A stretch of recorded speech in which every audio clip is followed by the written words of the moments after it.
The man who shouldn't have been in the courtroom. The man sitting in the second row of the courtroom was not on the witness list. He wasn't a lawyer, he wasn't family, and he definitely wasn't supposed to be there. But the moment I saw his face, I realized something terrifying. The case I had spent 3 years prosecuting was built around a lie. And the real criminal had been sitting in the courtroom watching us the entire time. I've worked as a prosecutor for 12 years, long enough to see what people are capable of. Most cases follow patterns. Evidence leads to suspects. Suspects lead to charges. Charges lead to trials. But the case of Daniel Price never followed a normal pattern. It started with a disappearance. 3 years earlier, a young woman named Sophie Bennett vanished from her apartment. No signs of forced entry. No struggle. Just an unfinished cup of coffee on the kitchen counter and her phone left charging on the bedside table. Sophie was 29, a medical researcher, no criminal history, no known enemies. Her friends described her as quiet but focused, the kind of person who planned everything, which made the disappearance even stranger. Because people like Sophie didn't just vanish without a trace. The first real lead came 2 weeks later. Police found her car abandoned in a parking lot near the river. Inside the trunk, they discovered something disturbing. A small amount of blood. Not enough to confirm death, but enough to suggest violence. The DNA matched Sophie. The investigation escalated immediately, and that's when Daniel Price entered the picture. Daniel was Sophie's coworker. They worked in the same research lab. Not close friends, but they interacted often. Security cameras showed him leaving the building at the same time Sophie did the night she disappeared.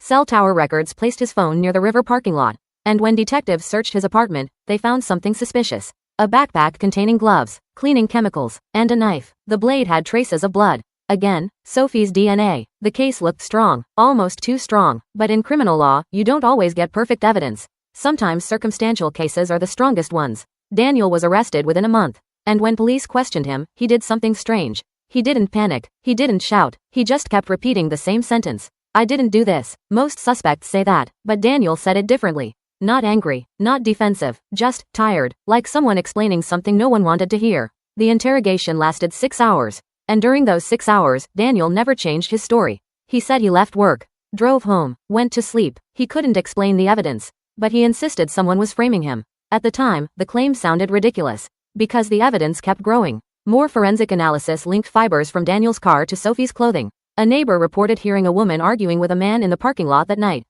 The description was vague, but detectives believed it matched Daniel. Within 6 months, the district attorney's office approved the charges. Kidnapping, murder, evidence tampering. Even without a body, the case was strong enough for trial. And I was assigned as the lead prosecutor. For the next 2 years, my life revolved around that case. Witness interviews, evidence reviews, court filings, everything pointed toward Daniel, except for one small problem. Something about him never fit the profile. I've prosecuted violent offenders before. You learn to recognize certain patterns. Impulsiveness, aggression, control issues. Daniel showed none of them. His history was spotless. No prior arrests, no disciplinary actions at work, no signs of violent behavior. The psychologists who evaluated him said the same thing. They couldn't find any indicators of predatory tendencies. But the physical evidence didn't lie. Or at least, that's what I believed. The trial began 3 years after Sophie disappeared. The courtroom was packed. True crime reporters had started covering the case months earlier. People love a mystery, especially when it ends in a courtroom. Daniel sat quietly at the defense table every day, watching the proceedings like an observer rather than the accused. Witness after witness testified. Forensic experts explained the DNA. Detectives walked through the timeline.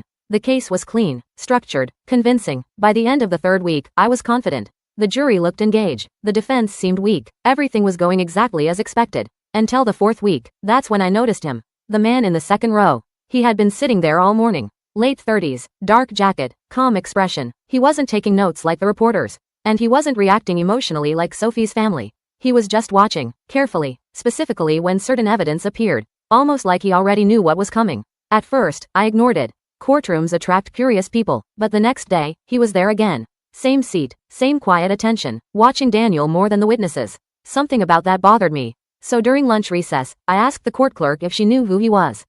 She checked the public seating log. No registration, no press credentials, just another spectator, but the feeling stuck with me. Because the way he watched the trial didn't feel like curiosity. It felt like supervision. 2 days later, something happened that changed everything. During cross-examination, the defense attorney asked one of the forensic analysts a question that surprised everyone. Is it possible, he asked, for DNA evidence to be transferred indirectly?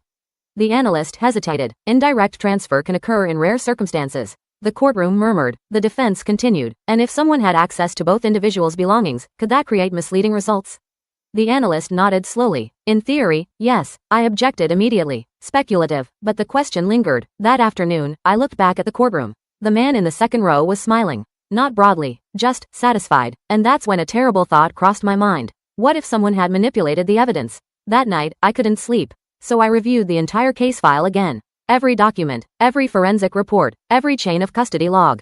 At 2:17 a.m., I noticed something strange. One of the evidence transfer forms had been signed by a lab technician whose name I didn't recognize. Andrew Keller. The next morning, I asked the forensic lab about him. They told me Keller had worked there briefly. Contract employee. Left the job 2 months after the investigation started. No disciplinary record, no complaints, just gone. That alone wasn't unusual, but when I searched his employment history, my stomach dropped. Before working at the lab, Andrew Keller had worked at the same research facility as Sophie. And suddenly everything connected. The unknown spectator, the indirect DNA transfer, the technician who handled critical evidence. So I asked the bailiff something simple. Can you identify the man in the second row? He looked confused, then nodded. Yeah, he's been here every day. Do you know his name? The bailiff checked the hallway security desk, then returned 5 minutes later. His expression had changed. You're not going to like this. The man in the second row was Andrew Keller, the lab technician who handled the evidence, the man who had quietly disappeared from the investigation years earlier. And somehow, the real suspect had been sitting inside the courtroom watching an innocent man stand trial. The trial stopped immediately. The judge ordered an emergency recess. Investigators tracked Keller down within hours. And what they discovered next shocked everyone. Keller had been obsessed with Sophie. Co-workers later described him as quiet but intense. He had asked her out several times. She always declined, politely, but firmly. Eventually, she reported his behavior to our. He was transferred to another department. Then he left the company entirely. Months later, he took a temporary job at the forensic lab. The same lab processing evidence in Sophie's disappearance. And that's when he did something almost impossible to detect. He manipulated the evidence, transferred Sophie's DNA, contaminated samples, placed materials in Daniel's vehicle. Piece by piece, he built a false trail, one that pointed perfectly at an innocent man. When police searched Keller's apartment, they found the final proof. Sophie's watch, hidden inside a locked drawer. He confessed 2 days later. Not out of guilt, but because he wanted people to understand how clever he had been.